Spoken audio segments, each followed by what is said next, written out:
Welcome to divine light. ओम शांति। जय श्री कृष्ण।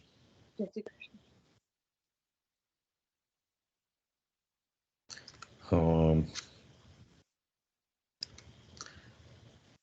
आज जो हम बात करने वाले हैं वो डिफरेंसेस की बात करने वाले हैं। कई बार हम लोग एक ही वर्ड को, डिफरेंट वर्ड्स को एक ही टर्मिनोलॉजी में यूज करते हैं। एक्चुअली ऐसा नहीं है। आज का जो टॉपिक है वो ऋषि मुनि साधु और सन्यासी। मैं रिपीट करता हूँ, ऋषि मुनि साधु और सन्यासी। तो ये चारों में डिफरेंस क्या है? अगर आप गीता पढ़ेंगे तो उसमें आप डिफरेंसेस दिखेंगे। मुनि किसे कहते हैं, सन्यासी किसे कहते हैं, ऋषि किसे कहते हैं। सन्यासी के बारे में तो काफी विस्तृत से दिया गया है गीता जी में। कोई भी गीता जी पढ़ लीजिए आप। लेकिन विस्तृत से दिया गया है, लेकिन वो विस्तृतीकरण कैसे होगा, उसके डिफ्रेंशिएट कैसे करेंगे चारों टर्मिनोलॉजीज को, तो उसके बारे में देखेंगे। सबसे पहले इनका इंपॉर्टेंस देखेंगे कि हिंदुस्तान या भारतवर्ष के प्राचीन काल से ही ऋषि मुनियों साधु सन्यासी जो भी है उसके बहुत बड़ी परंपरा, बहुत महत्व रहा है उनका। ऋषि मुनि समाज के पथदर्शक माने जाते हैं और वो अपने ज्ञान और साधना तपश्चर्या से हमेशा लोगों और समाज का कल्याण की सोचते, कल्याण करते आए हैं। कहीं पर भी आप चले जाओ, कोई तीर्थ स्थान पर चले जाओ, वन में चले जाओ, तो कहीं ना कहीं आप कोई ना कोई गुफा देखो, ऐसा कुछ देखो, उसमें कोई ऋषि मुनि साधु सन्यासी मिल जाएंगे। धर्म कर्म के, धार्मिक कर्मों में हमेशा लिप्त रहने वाले, लीन रहने वाले समाज के इन लोगों को, क्योंकि इन लोगों की वजह से ही समाज का अस्तित्व है। उनकी जो पॉजिटिविटी का रिफ्लेक्शन होता है समाज में, उसकी वजह से ही उनका अस्तित्व है, उनकी वजह से समाज का अस्तित्व है। तो ये लोग बोलते कुछ नहीं है, करते कुछ नहीं है, काफी सारा करते हैं, लेकिन वो अननोइंगली हो जाता है, उनके वाइब्रेशन से हो जाता है। ये अलग टॉपिक हो जाएगा, उसके ऊपर चर्चा नहीं है। आज की चर्चा है कि हम ऋषि मुनि साधु और सन्यासी, ये चार वर्ड को डिफ्रेंशिएट कैसे करेंगे। आई मीन टू से कि ऋषि किसे कहते हैं, मुनि किसे कहते हैं, साधु किसे कहते हैं और सन्यासी किसे कहते हैं, उसके ऊपर हम बात करने वाले हैं आज 20-25 मिनट। ये लोग जो होते हैं, ये कम्युनिटी के लोग, वो हमेशा तपश्चर्या, साधना, मनन, ध्यान, ज्ञान, ये सब चीजों से अपने ज्ञान का विस्तृतीकरण करते हैं, अपने ज्ञान को परिमार्जित करते हैं। ये लोग भौतिक सुखों का त्याग करते हैं, जो छोटी बड़ी बात नहीं है, वो छोटी बात नहीं है वो। और भौतिक सुखों का त्याग करते करके, ऐसा भी नहीं है, कुछ ऋषि मुनि है, कुछ ऋषियों ने गृहस्थी जीवन भी बिताया है। और आप प्राचीन युग में देख लीजिए तो वशिष्ठ ऋषि जो थे, फिर सप्तर्षि जी थे, सबकी अपनी पत्नियां थी, अपना एक संसार था, फिर भी वो ऋषि थे। तो सहज ही मन में एक सवाल आता है कि क्या तप करने वाले ही ऋषि माने जाते हैं? संसार में रह के भी ऋषि बने, ऋषि हुए हमारे सनातन की परंपरा में? तो ये शब्द को हम डिफ्रेंशिएट कैसे करते हैं, उसके ऊपर आज का लेक्चर है। तो सबसे पहले ऋषि कैसे कहते हैं? भारतवर्ष जो है वो ऋषियों का देश माना जाता है। हमारे समाज में ऋषि परंपरा, जिसे आप गुरु परंपरा भी बोल सकते हैं, अभी मैं बात करता हूँ ऋषि परंपरा, उसका एक विशेष महत्व है। आज भी हमारे समाज और परिवार किसी न किसी ऋषि और वंशज के माने जाते हैं। आप किस आप गोत्र देख रहे हो तो भारद्वाज गोत्र, तो भारद्वाज कौन थे? ऋषि थे, राइट। फिर आप वाल्मीकि, एक समाज है, वाल्मीकि कौन थे? ऋषि थे। तो अपना जो गोत्र है आज भी जो है वो किसी न किसी, जो परिवार किसी न किसी ऋषि के वंशज माने जाते हैं। ऋषि जो है वो वैदिक परंपरा से लिया गया शब्द है, जिसे श्रुति ग्रंथों को दर्शन करने वाले लोगों को लिए प्रयोग किया जाता है। फिर से मैं दोहराता हूँ कि रूसी वैदिक परंपरा, रूसी शब्द जो है, जो वैदिक परंपरा से लिया गया शब्द है, जिसे श्रुति ग्रंथों को दर्शन करने वालों के लिए प्रयोग किया जाता है। इन अदर वर्ड्स, अगर आप कहना चाहे तो ऐसे भी कह सकते हैं कि व्यक्ति जो विशिष्ट प्रकार के व्यक्ति, जो अपने विशिष्ट और विलक्षण एकाग्रता के बल से वैदिक परंपरा का अध्ययन किए करके और विलक्षण शब्दों के दर्शन करके, मेरा शब्द पकड़ना, विलक्षण शब्दों के दर्शन, आप मानेंगे शब्दों बोले जाते हैं, एक्चुअली भगवान बुद्ध को आप समझेंगे तो समझ में आएगा कि शब्द बोले नहीं जाते, शब्द हमेशा पढ़े जाते हैं, उसके ऊपर विचार किया जाता है, उसको उसका अनुकरण किया जाता है। बोला हुआ शब्द कोई मायने नहीं रखता। मौन सबसे बड़ा शस्त्र है जो भगवान बुद्ध बोलते हैं, और भगवान बुद्ध ने तो वहां तक कहा है कि जहां तक जरूरत न हो अपने शब्द का प्रयोग मत कीजिए। अगर आपको लगे कि आपका शब्द मौन से ज्यादा ताकतवर है तो ही वो शब्द का प्रयोग कीजिए। समझना, आपके शब्द मौन से ज्यादा ताकतवर है तो ही वो शब्द प्रयोग कीजिएगा, अदरवाइज मत कीजिएगा। ऐसा भगवान बुद्ध ने कहा है, मैंने नहीं कहा है। भगवान स्वामी विवेकानंद ने कहा है। अगर इतनी बड़ी हस्तियां ऐसे कुछ कहती तो कुछ तो उसका तात्पर्य होगा।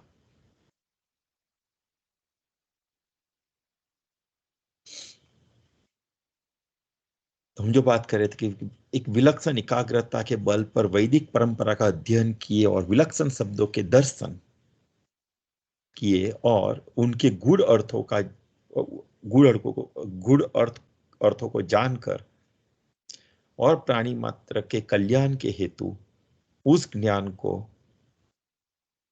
वो लिख कर प्रकट कर देते हैं, उसे ऋषि कहते हैं। अभी उसको समझते हैं। जो भी शब्द मैंने बोले उसका थोड़ा सा विस्तृतीकरण करते हैं। जो व्यक्ति जिसे हम ऋषि कहते हैं, वो क्या करते हैं? वो अपनी विशिष्ट और विलक्षण एकाग्रता मीन्स मेडिटेशन, ध्यान में बैठकर मेडिटेशन के बल पर वैदिक परंपरा का अध्ययन सिर्फ पढ़ के नहीं करना है। जो भी पढ़ा है उसको यथार्थ सत्य की एरन के ऊपर उसको चकासना है, उसका प्रूफ लेना है, और अगर वो सत्यता उसके अंदर प्राप्त हुई उसके बाद में उसको लिखना है। हमारे चारों वेदों उसी तरह से लिखे गए हैं। एक अकेला मेडिटेशन भी काम में नहीं आता है, अकेली पढ़ाई भी काम नहीं है, दोनों का संयोग होना बहुत ही जरूरी है। थोड़ा पढ़ो और उसके बाद में उसका एक्सपेरिमेंट करके देखो मेडिटेशन के द्वारा कि क्या पढ़ा वो सही है कि नहीं। तो इसके ऊपर बात करते हैं कि वैदिक परंपरा का अध्ययन किए और विलक्षण शब्दों के दर्शन किए और उनके गूढ़ अर्थों को जाना और प्राणी मात्र के कल्याण के तो उस ज्ञान को लिखकर प्रकट कर दिया। उन्होंने तो जान लिया, उनके लिए बाकी कुछ नहीं है, लेकिन उन्होंने वो लिखकर प्रकट किया, लेकिन वो गूढ़ रहस्य में, क्योंकि वो दैवी शक्ति है जो आपको इनडायरेक्टली और डायरेक्टली फोर्स करती है किसी भी चीज को डायरेक्टली नहीं लिखने के लिए, नहीं तो उसका मिसयूज काफी सारा हो सकता है। वो उसी उतनी ही चीज लिखी जाती है गूढ़ रहस्यों में, क्योंकि जब वो रहस्य रहस्य उजागर अपने आप अपनी मेहनत से, अपने मेडिटेशन के प्रयत्न से, अपनी साधना से करना है। इसका मतलब इतना ही है। ये ऋषि परंपरा है, ये ऋषि है, इसे ऋषि कहते हैं। ऋषियों के लिए इसीलिए कहा गया है ऋषि ही तु मंतः दृष्टः न तु करता रह। ऋषि ही तु मंत्र दृष्टा रहा, न तु करता रह। उसका मतलब ये होता है ऋषि मंत्र को देखने वाले हैं। अगेन मैं बोलता मंत्र को बोलने की बात नहीं कर रहा, मंत्र को देखने मीन्स मेडिटेशन में जाके वो मंत्र का क्या मीनिंग होता है, कौन से संदर्भ में, किस जगह पर, कौन से काल समय में, कौन से खंड में वो कहा गया था, कौन से संदर्भ में कहा गया था, तब उसका जाके अर्थ निकलता है, ये ऋषि है। ऋषि मंत्र को देखने वाले हैं, न कि उस मंत्र की रचना करने वाले। जो भी मंत्र शास्त्रों में, वेदों में, पुराणों में लिखे उसको, उसकी रचना नहीं करते। वो रचना शंकराचार्य ने की थी, रचना नहीं करते। वो जो लिखा गया है की सत्यार्थता चकासते हैं वो अपने मेडिटेशन से, साधना से। ये ऋषि है। ऐसा भी नहीं है, कुछ स्थानों पर ऋषियों को वैदिक ऋचाओं की रचना करने वाले के रूप में भी व्यक्त किया गया है, लेकिन ज्यादातर जो ऋषि की हम डेफिनेशन करते हैं उसमें वो मंत्र के रचयिता नहीं है, लेकिन मंत्र को सार्थक करने वाले, वो ऋषि है। ये ऋषि शब्द का अर्थ, एक्चुअली ऋषि जो है, ऋषि शब्द रूस मूल से, रूस मूल से उत्पन्न हुआ है, जिसका अर्थ देखना होता है। तो रूसी शब्द itself it says that just watch it, just observe it, देखना। बोलना तो है ही नहीं, शब्द है लेकिन बोलना नहीं है, तो देखना होता है। इसके अतिरिक्त ऋषियों के प्रकाशित कृतियों को आर्स कहा जाता है, जो इसी मूल शब्द की उत्पत्ति है। दृष्टि, जो देखना है मीन्स दृष्टि। दृष्टि यानी नजर भी ऋषि से ही उत्पन्न होता है। जो दृष्टि उत्पन्न होती है वो ऋषि तत्व से उत्पन्न होती है। मेडिटेशन के अंदर जाके वे स्थूल आंखें हैं, स्थूल दृष्टि की बात नहीं कर रहे अभी हम, दिव्य दृष्टि की बात कर रहे हैं। तो दृष्टि यानी नजर भी ऋषि से ही उत्पन्न, दृष्टि जो है वो ऋषि से उत्पन्न होती है। प्राचीन ऋषियों को युग दृष्टा माना जाता था, और माना जाता था कि वे अपने आत्मज्ञान के द्वारा आत्मज्ञान का दर्शन कर सकते थे। आत्मज्ञान मीन्स क्या, ये एक शब्द में पूरी गीता जी आ गई है। जो ऋषि अपने आत्मज्ञान का दर्शन कर सकते हैं, मीन्स ब्रह्मत्व प्राप्त कर सकते हैं, वो ही ब्राह्मण है। ब्रह्मत्व या बुद्धत्व वो किसी की मोनोपोली नहीं है। क्षुद्र भी बुद्धत्व प्राप्त कर सकता है, क्षुद्र भी ब्राह्मण बन सकता है। काफी सारी बात हमने ये चर्चा की है, काफी सारी बार की है इसे। तो प्राचीन ऋषियों को युग दृष्टा, प्राचीन ऋषियों मीन्स प्राचीन युगों के ऋषियों की बात कर रहा हूं मैं, सिर्फ कलयुग की बात नहीं कर रहा हूं। प्राचीन ऋषियों को युग दृष्टा माना जाता है, और माना जाता है कि वे अपने आत्मज्ञान का दर्शन करते थे। अब आत्मज्ञान मीन्स, अगर आत्मा का ज्ञान हो गया, पूरी गीता जी पढ़ ली, पूरी गीता जी आ गई उसमें, जो करना है वही करना है। आत्मा का ज्ञान हुआ, जन्म मृत्यु के चक्कर से निकल गए, हम ब्रह्मास्मि, उसको आत्मज्ञान बोलते हैं। पूरा अपने आप को एकाकार में समाविष्ट कर देना। ऋषियों के संबंध में ये मान्यता थी कि वे अपने योग से परमात्मा को उपलब्ध हो जाते थे, और जड़ के साथ, जड़ मीन्स ये शरीर, ये शरीर जड़ है, जड़ के साथ साथ चैतन्य को देखने की भी सामर्थ्यता रखते थे।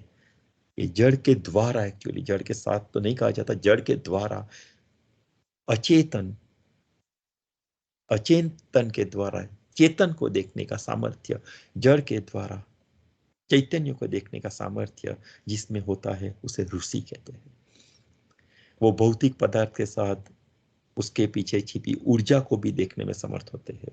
भौतिक पदार्थ मीन्स ये एक भौतिक पदार्थ है, सेल फोन है, ये रिमोट है, एक भौतिक पदार्थ है, लेकिन उसके अंदर, हर एक भौतिक पदार्थ के अंदर एक ऊर्जा छिपी होती है, उसको देखने का सामर्थ्य भी वो रखते हैं। चेतन का नहीं, अचेतन का भी सामर्थ्य देखने की क्षमता रखते थे, उसे ऋषि कहते थे। ऋषियों के, ये अभी हम ऋषि की बात करें तो ऋषि के प्रकार कितने हैं।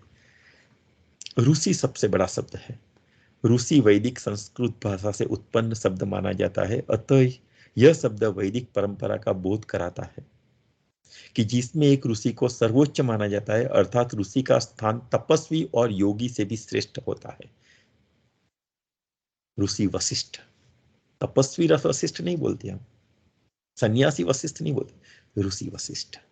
तो ऋषि का जो स्थान है वो तपस्वी और सन्यासी और योगी से भी श्रेष्ठ माना जाए, क्योंकि तपस्या, सन्यास, योग, ये सब साध लेने के बाद ऋषि तत्व मिलता है। अमर सिंहा द्वारा संकलित प्रसिद्ध संस्कृत समानार्थी शब्दकोश के अनुसार ऋषि 7 प्रकार के होते हैं। ब्रह्मर्षि, देवर्षि, महर्षि, देवर्ष देव प्लस ऋषि देवर्षि, महान प्लस ऋषि महर्षि, ब्रह्म प्लस ऋषि और Brahma plus Rishi Brahmarshi, like this. सो फिर से ब्रह्मर्षि, देवर्षि, ब्रह्मर्षि, देवर्षि, महर्षि, परम ऋषि, कांडव ऋषि, श्रुतर्षि और राजर्षि। रिपीट करता हूं, ब्रह्मर्षि, देवर्षि, महर्षि, परम ऋषि, कांडर कांडर्षि और कांड ऋषि, सुतर्षि एंड राजर्षि। ये सप्त ऋषि इसे बोलते हैं। पुराणों में सप्त ऋषियों का केतु, जो सप्त ऋषि है उनके नाम भी दिए गए पुराणों में। एक है, हाँ, केतु, पुलह, पुलत्य, अत्रि, अंगिरा, वशिष्ठ और भृगु। जो हम आकाश में नाइट के टाइम पर पूरा आकाश क्लीन होता है, जो सप्तर्षि का 7 तारों का झुंड मिलता है, उसे हम सप्तर्षि बोलते हैं। ये सप्तर्षि सप्त ऋषि की बात की गई है। फिर से वो जो सप्त ऋषि है वो केतु है, पुलह है, पुलत्स्य है, अत्रि है, अंगिरा है, वशिष्ठ और भृगु। इसी तरह अन्य स्थान पर सप्त ऋषियों की एक अन्य सूची मिलती है जिसमें अत्रि, भृगु, कौत्स, वशिष्ठ, गौतम, कश्यप और अंगिरस, तथा दूसरे में कश्यप, अत्रि, वशिष्ठ, विश्वामित्र, गौतम, जमदग्नि एंड भारद्वाज को सप्तर्षि माना गया है। तो ये जो ऋषि का गण है उसमें कई लोग सप्तर्षि को इसको इसे मानते हैं, कई लोग इसे मानते हैं, उसके अंदर हम नहीं जाएंगे। लेकिन सप्तर्षि की एक बात की है जो ऋषि तत्व को पूरी तरह से प्राप्त कर चुके थे। अभी हम दूसरे पॉइंट पर आते हैं कि मुनि कैसे कहते हैं। मुनि भी एक्चुअली एक तरह के ऋषि ही होते हैं, किंतु उनमें राग द्वेष का अभाव होता है। ऋषि में कहीं ना कहीं अभी भी थोड़ा छोटा मोटा राग द्वेष रह जाता है, लेकिन जो मुनि होता है वो राग द्वेष से पर चले जाते हैं। राग द्वेष का अभाव होता है। मुनि भी एक तरह से ऋषि ही होते हैं, किंतु उनमें राग द्वेष का अभाव होता है। भगवत गीता में मुनि के बारे में कहा गया है जिसका चित्त दुख से उद्विग्न नहीं होता और सुख से उनको कुछ फर्क नहीं पड़ता, जो सुख की इच्छा नहीं करते और दुख से उद्विग्न नहीं होता, और जो राग भय क्रोध से रहित है, ऐसे निश्चल बुद्धि वाले संत मुनि कहे जाते हैं। मैंने बताया गीता जी में चारों का विस्तृतीकरण दिया है, लेकिन वो एक एक वर्ड को समझ के उसका विस्तृतीकरण करके समझना पड़ता है, तब जाके उसका डिस्टिंग्विशन, उसका डिफरेंसेस पता चलेगा। ठीक है, और फिर से रिपीट कर रहा हूं। हाँ, क्या कह रहा था मैं, कि भगवत गीता में मुनियों के बारे में कहा गया है कि जिसका चित्त दुख से उद्विग्न न हो और सुख की इच्छा कभी नहीं करते, और जो राग भय और क्रोध से रहित है, ऐसे निश्चल बुद्धि वाले संत मुनि कहे जाते हैं। तो ये मुनि है। मुनि शब्द एक्चुअली मौनी यानी शांत या न बोलने वाला, उस शब्द उससे निकला है। ऐसे ऋषि जो एक विशेष अवधि के लिए मौन या बहुत कम बोलने का शपथ लेते हैं, मौन अवस्था में 5 साल के लिए साधना में चले गए, तो ऐसे मुनि हो गए। तो ऋषि प्लस राग द्वेष का अभाव मीन्स मुनि। एक एक चीज ऐड करते जाएंगे सात्विकता की, और एक एक स्टेप आगे बढ़ते जाएंगे। तो ऋषि में हमने ऐड किया राग द्वेष का अभाव, राग द्वेष को छोड़ दिया पूरी तरह से, तो मुनि कहलाए। और बोलना बंद, कुछ समय के लिए, शायद पूरी जिंदगी के लिए बोलना बंद और साधना में लीन, उसे मुनि कहा जाता है। प्राचीन काल में मौन को एक साधना या तपश्चर्या के रूप में देखा जाता था। प्राचीन काल, प्राचीन युग की बात करें तो बहुत से ऋषि इस साधना को करते थे और मौन रहते थे, क्योंकि वो मानते हैं कि मौन सबसे बड़ा शस्त्र है, और भगवान बुद्ध ने यही बात की है। ऐसे ऋषियों के लिए ही मुनि शब्द का प्रयोग किया जाता है। कई बार बहुत कम बोलने वाले ऋषियों के लिए भी मुनि शब्द का प्रयोग होता है, लेकिन वो सही में वो सच नहीं है। कुछ ऐसे ऋषियों के लिए भी मुनि शब्द का प्रयोग होता है जो हमेशा ईश्वर का जाप करते हैं, मानसिक ईश्वर का जाप करते हैं और नारायण का ध्यान करते हैं, जैसे नारद मुनि जरूरत पड़ने पर संसार की भलाई के लिए ही बोलते थे। और इसलिए नारद मुनि को, जैसे मैंने बताया, कई बार उसको ब्रह्मर्षि भी कहा जाता था, ब्रह्मर्षि सॉरी देवर्षि कहा जाता है, देवों के ऋषि। देवर्षि नारद मुनि, जो मैंने ऋषि के 7 प्रकार गिना है, उसमें नारद मुनि का जो स्थान है वो देवर्षि में आता है। मुनि जो शब्द है, मुनि शब्द का चित्र एक्चुअली मन, मानसिक मन और तन से गहरा उनका रिलेशन है। ये चित्र, मन और तन, चित्र मीन्स जो आपकी आभा है उसकी बात है यहाँ पर। जो चित्र मीन्स कोई चित्र, एक बार आपका मन, आपकी जो आभा है, आपका बॉडी है, उसको एक चित्र बोलते हैं। तो चित्र मन, सॉरी आभा को, तन आपका बॉडी है, एक मन है, और जो उसके आसपास वाइब्रेशन से जो आभा बनती है वो है चित्र। ये तीनों का कॉम्बिनेशन मुनि की लाइफ में आता है। ये तीनों ही शब्द मंत्र और तंत्र से संबंध रखते हैं। ऋग्वेद में चित्र शब्द आश्चर्य से देखने वाले के लिए प्रयोग किया गया है। वे सभी चीजों को, सभी चीजें जो उज्जवल है, आकर्षक है और आश्चर्यजनक है वो चित्र है। फिर से, उज्जवल है, आकर्षक है और आश्चर्यजनक है वो चित्र है। अर्थात संसार की लगभग सभी चीजें चित्र के, चित्र शब्द के अंतर्गत आती है। कोई भी चीज आप देखो तो वो एक देखने लायक होगी, आकर्षक है, कई बार आश्चर्यजनक भी होती है, उज्जवल है। तो ये तीनों का कॉम्बिनेशन जब होता है तब वो चित्र जाके बनता है। अर्थात संसार की लगभग, नॉट ऑल बट लगभग जो भी चीजें हैं वो शब्द के अंतर्गत आती है। मन कई अर्थों के साथ, मन जो है कई अर्थों के साथ साथ बौद्धिक चिंतन और मनन, बौद्धिक चिंतन और मनन से संबंध रखता है। ये मन है कुछ ना कुछ सोचता रहता है, उसमें लॉजिक जाता है तो बौद्धिक चिंतन, और बाद में वही चीज दोहराता है। तो बौद्धिक चिंतन और मनन, ये दो काम है वो मन के हैं। अर्थात मनन करने वाले ही मुनि है। लेकिन मनन किसका? सांसारिक चीजों का नहीं। मनन जो है वो ईश्वरीय तत्व का, अपने मेडिटेशन में जो भी देखा उसका मनन करते करते करते करते, मीन्स ईश्वरीय, ईश्वर के सानिध्य में रहने का, रहने के लिए जो साधना है उसको मनन बोलते हैं, वो मुनि है। मंत्र शब्द मन से ही निकला जाना, मंत्र शब्द जो है मंत्र से ही निकला गया है, ऐसा माना गया है। और इसलिए मंत्रों के रचयिता और मनन करने वाले मनीषी, कई लोग मनीषी बोलते हैं, कई लोग मानुषी बोलते हैं, तो मंत्रों के रचयिता और मनन करने वाले मनीषी मुनि कहलाते हैं। इसी तरह तंत्र शब्द तन से संबंधित है। जैसे मैंने बताया, तन को सक्रिय, तन को सक्रिय करना है मीन्स आपके शरीर के अंदर कितने सेल्स है, एक बार मैंने कहा था 55 ट्रिलियन सेल्स। हर एक सेल को, जैसे फोन को चार्ज करने के लिए हम जैसे चार्जर लगाते हैं और एक बैटरी चार्ज होती है, इसी तरह से हर एक सेल, 55 ट्रिलियन सेल्स को चार्ज करना, उसको तन की सक्रियता बोलते हैं। अभी ये सब समझने की जरूरत है कि तन की सक्रियता मीन्स क्या। नहा धो के तैयार हो नहीं, तन की सक्रियता मीन्स ये मेडिटेशन के द्वारा, एक एक विपस्सना मेडिटेशन द्वारा हर एक पॉइंट को सक्रिय करो, हर एक सेल को सक्रिय करो, और बाद में सक्रियता के ऊपर जो एक प्रकाश में हो जाएंगे आप खुद, वही दिव्य से चेतना है, वही दिव्य दृष्टि है।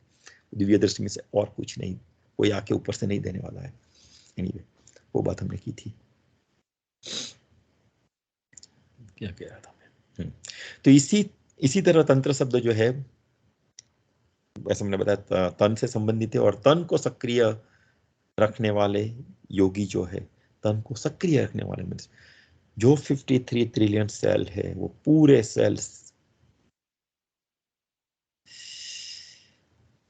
चार्ज रहते हैं, मीन्स उनके ऊपर हमेशा मन की दृष्टि रहती है। मीन्स मन हमेशा आंतरिक परिभ्रमण ही करता है, बाह्य परिभ्रमण, आप बाहर में घूमो, खाओ पियो देखो, लेकिन मन की पूरी गति आंतरिक चलती है। इसको तन की सक्रियता बोलते हैं, और मन और तन का जुड़ाव इस तरह से शास्त्रों में दिया गया है। और जो कर सकता है उसको मुनि कहते हैं। जैन धर्म ले लो, उसमें मुनि, जैन धर्म में काफी सारे मुनि हो गए। जैन धर्म में कभी बात करेंगे तो मुनि की ही बात करेंगे, क्योंकि वो राग द्वेष के पर जाने की ट्राई करते हैं और चले जाते हैं। तो मुनि शब्द का जैन धर्म है, जैन धर्म में मुनि, मुनि शब्द का काफी प्रयोग किया गया है। वो इन टाइप के व्यक्ति होते हैं जिनकी आत्मा संयम से स्थिर रहती है।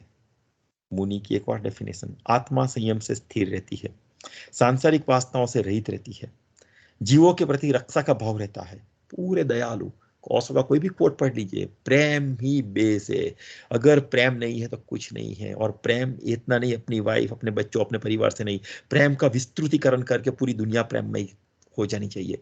हर एक में प्रेम दिखना चाहिए, हर एक पशु पक्षी प्राणी वृक्ष कुछ भी देखो उसमें प्रेम दिखाई देना चाहिए। उसमें आपकी प्रेम की अनुभूति, आपको उसमें प्रेम की अनुभूति लगनी चाहिए। वो प्रेम की बात है जो ओशो हमेशा बोलते हैं, रमन महर्षि बोलते हैं, डोंगरे महाराज बोलते हैं, और अष्टावक्र तो है ही है। वो सभी चीजें जो हाँ नहीं, क्या कहता था मैं, हाँ प्रेम की बात।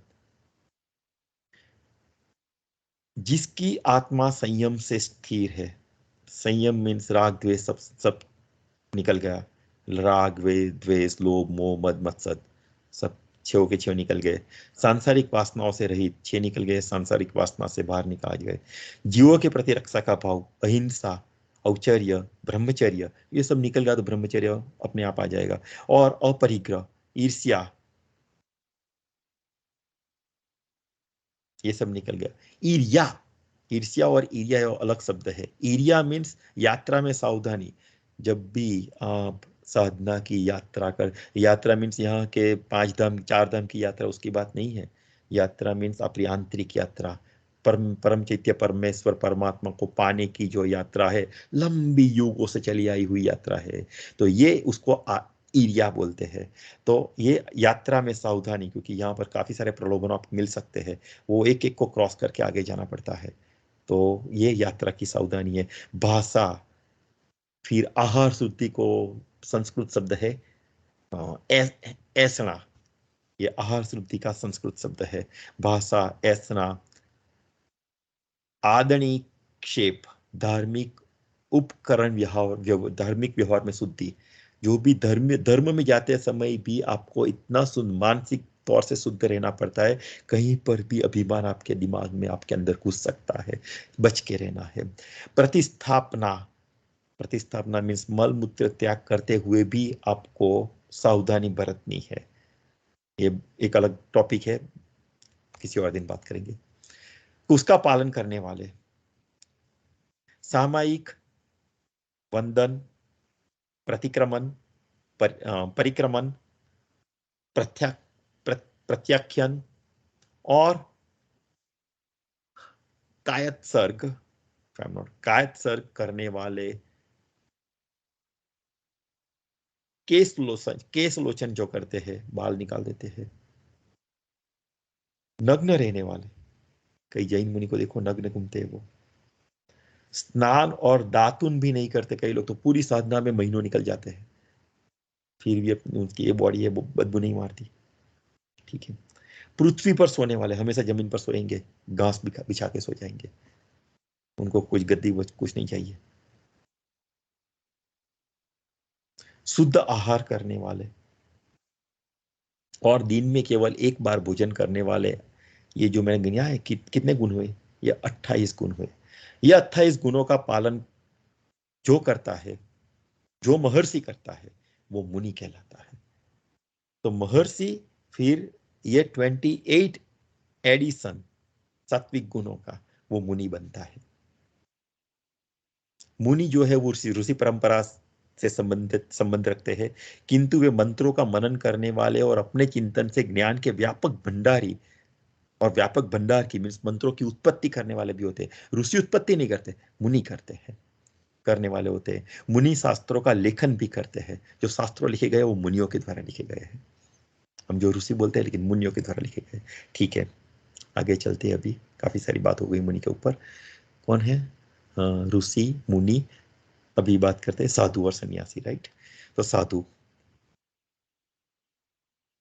साधु मीन्स किसी विषय की साधना करने वाला साधु। अगर किसी विषय की आप साधना करते हो तो वो साधु, मुझे मेरे काम के ऊपर, मेरे क्रोध के ऊपर नियंत्रण करना है, उसके लिए मैं जो भी साधना करता हूँ उसे साधु कहा जाता है। प्राचीन काल में कई व्यक्ति समाज से हटकर कोई जंगल में ऐसे कुछ जाकर या कई बार समाज में ही रहकर किसी विषय की साधना करते थे और उस विषय में विशिष्ट ज्ञान प्राप्त करते थे। जैसे ही साधना स्टार्ट हुई, ज्ञान और साधना का एक लेवल स्टार्ट हुआ, ज्ञान की आपो ज्ञान आपके अंदर आपो आप आना चालू हो जाएगा। ये स्वयं अनुभव भी आप समझ लीजिए, लेकिन यह यथार्थ सत्य है।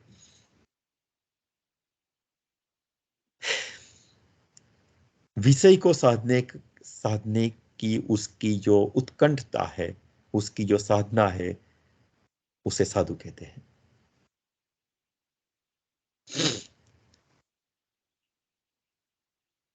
कई बार अच्छे और बुरे व्यक्ति में फर्क करने के लिए भी साधु शब्द का प्रयोग किया जाता है।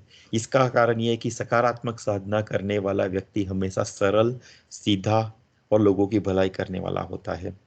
आम बोलचाल में साधना, किसी को साध लेना, उसका अर्थ होता है सीधा और दुष्ट से हीन होता है। साध का अर्थ पूरा सीधा और दुष्टता से हीन, दुष्टता से बहुत काफी दूर। संस्कृत में साधु शब्द के कई पर्याय भी है। हाँ, हाँ,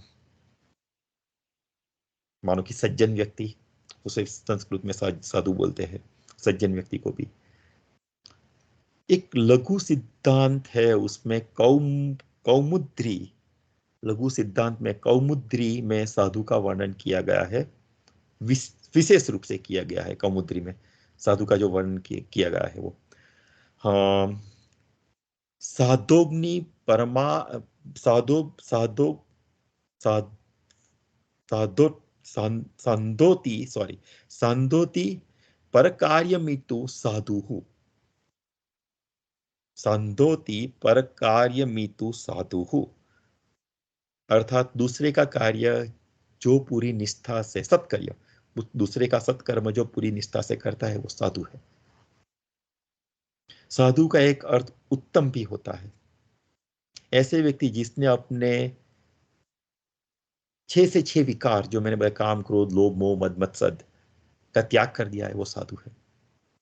साधु के लिए भी कहा गया है कि आत्मदशा साधे, अर्थात संसार दशा से मुक्त होकर, आत्मदशा को से संसार की दशा से मुक्त होकर आत्म की दशा जो साधने वाला है उसे साधु कहते हैं। वर्तमान में ऐसे व्यक्ति को सन्यासी दीक्षा भी कहा जाता है। सन्यासी दीक्षा लेकर और वो सैफरन कलर के वस्त्र पहनकर, वस्त्र धारण, गेरुआ वस्त्र हम बोलते हैं, धारण करते हैं, और जिनका मूल उद्देश्य समाज का पथदर्शक बनना है, धर्म के मार्ग पर चलते हुए मोक्ष को प्राप्त करना है, वो साधु है। और लास्ट में जो है वो सन्यासी। सन्यासी धर्म की परंपरा प्राचीन हिंदू धर्म से जुड़ी, प्राचीन सनातन धर्म से जुड़ी हुई है। वैदिक काल में किसी सन्यासी का कोई उल्लेख नहीं मिलता है, क्योंकि वहां पर साधु ऋषि यही शब्द प्रयोग किए गए थे। सन्यासी का संन्यास की अवधारणा संभवतः जैन और बौद्ध धर्म के साथ जुड़ी हुई है। जैन और बौद्ध धर्म के प्रचलन के बाद ही, हाँ, ये सन्यासी शब्द जो है उसको एक मान्यता मिलने लगी है। हिंदू धर्म में आदि शंकराचार्य को महान सन्यासी माना गया है। तो बौद्ध जैन ये सब हिंदू धर्म सनातन धर्म का ही सब एक है, उसको अलग मत करना मेहरबानी करके। सन्यासी शब्द जो है वो सन्यास से निकला हुआ, जिसका अर्थ त्याग करना होता है। सन्यास, त्याग कर दो। सन्यास जो भी है, सबका न्यास, सबका त्याग, सन्यास। अतः त्याग करने वाले को सन्यासी कहा जाता है। सन्यासी संपत्ति का त्याग करता है, गृहस्थ जीवन का त्याग करता है, मैरिज लाइफ मीन्स अविवाहित रहता है, समाज और सांसारिक वस्तुओं का त्याग करता है, सांसारिक प्रयोगों का त्याग करता है, और योग साधना ध्यान द्वारा अभ्यास करते हुए अपने आराध्य जो भी है उनकी भक्ति में लीन हो जाते हैं, वो सन्यासी है। हिंदू धर्म में 3 तरह के सन्यासी का वर्णन है। सन्यासी 3 प्रकार के।